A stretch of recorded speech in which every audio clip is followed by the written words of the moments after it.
Assalamu alaikum. This is Jawaria Wali from Rehan School Teachers Training Institute Batch 24 Level 1. And today my topic is how to make better decisions and avoid regret. And ChatGPT is with me for discussion. So hello ChatGPT. Hello? That's a great topic. One simple framework is clarify what matters most, gather the key facts, name your options, test assumptions, and imagine outcomes for each. And if your future self would thank you, that's a good sign. So, what's the first decision you'd like to apply this to?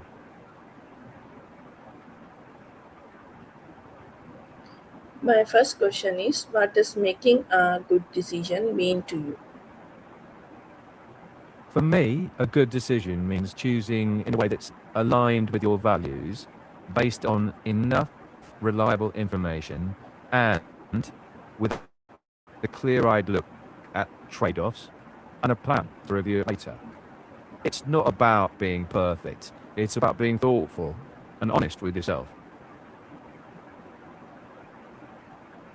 That's a great start. A good decision isn't always the one with the best immediate outcome. Sometimes it's the decision the best reflects your values, priorities, and the information you had at the time. So let's move to next question. Why do people often regret decisions they make? People often regret decisions when they focus on short term comfort and later see the long term costs. Or when they ignore their values just to avoid some discomfort now. Usually, regret comes from wishing we'd be braver or more honest with ourselves. You are right, regret can come from imagining how things could have been. We often compare reality with an ideal alternative, even when that alternative was uncertain or unrealistic. Okay, it's time for next question. How can I tell whether I am making decision based on fear? A quick check is if fear was removed for a minute, would you choose differently?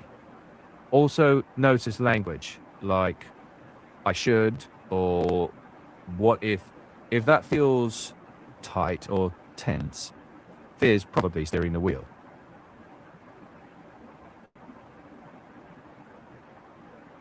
Your answer can reveal whether fear is influencing you. So, should I always trust my instincts when making an important decision? Instincts are useful signals, but not the final judge. Trust them when you've got some experience in that area, and double check them when stakes are high by looking up facts, alternatives, and possible downsides. So, instincts plus reflection tends to beat either one alone. Okay, my next question is, how can I avoid overthinking a decision? Try setting a time limit for thinking, like say 30 minutes, then write the top three criteria that matter most. If new info doesn't change the ranking, stop researching. Make a provisional choice and give yourself permission to revisit it later. That way, forward motion beats endless looping. Yes, I do agree with you. So, what questions should I ask myself before making the major decision? Ask, what values does this serve? What's the worst realistic outcome and can I live with it? What does success look like in 6 months, not tomorrow?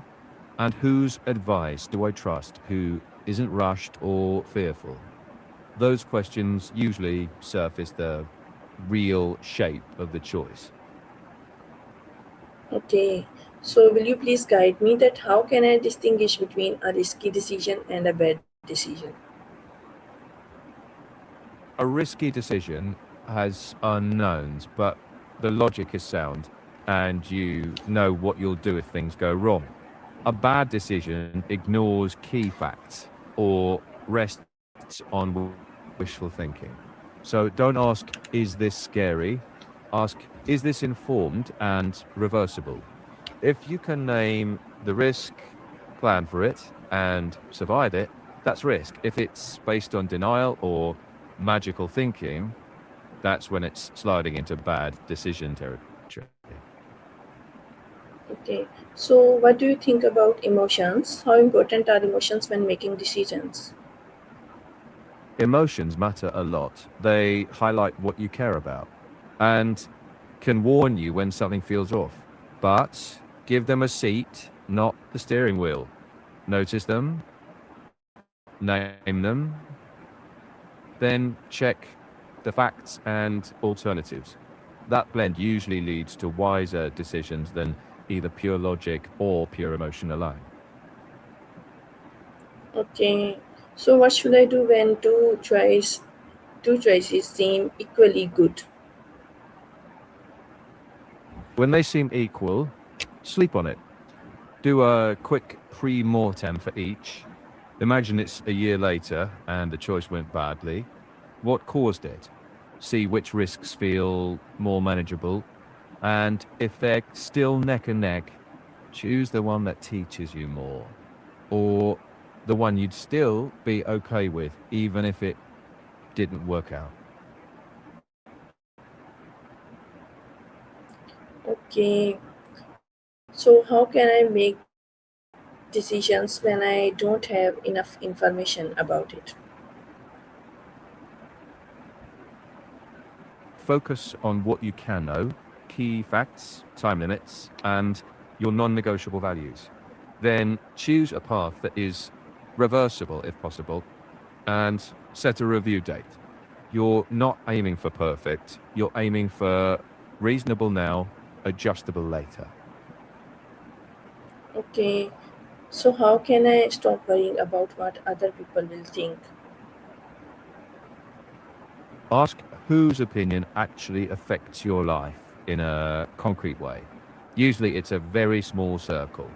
Practice saying that's allowed when someone might disapprove and test it with low stakes decisions first.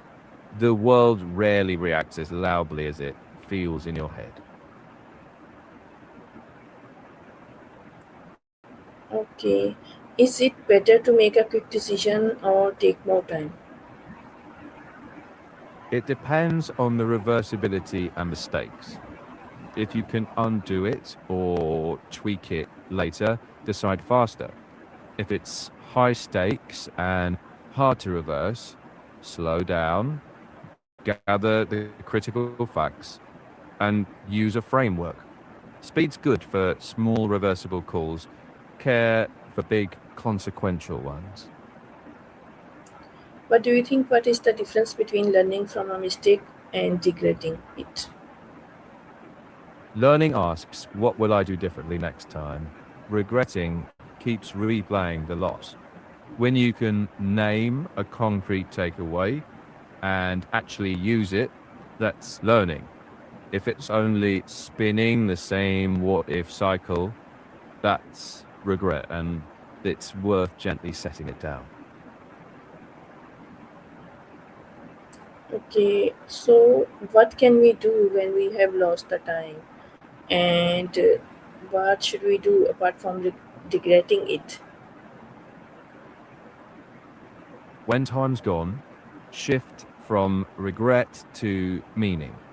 Capture the lesson in one sentence, write down what you'll carry forward, and do a small, deliberate action that points forward, like a tiny step in the direction you still value. That turns stuck energy into motion without pretending the past didn't hurt. Thank you so much, ChatGPT, to have a great discussion with me. I have learned a lot from No your problem. experience. And see you again on the same channel, The Wisdom Talk. Mm. Allah Hafiz. Take care.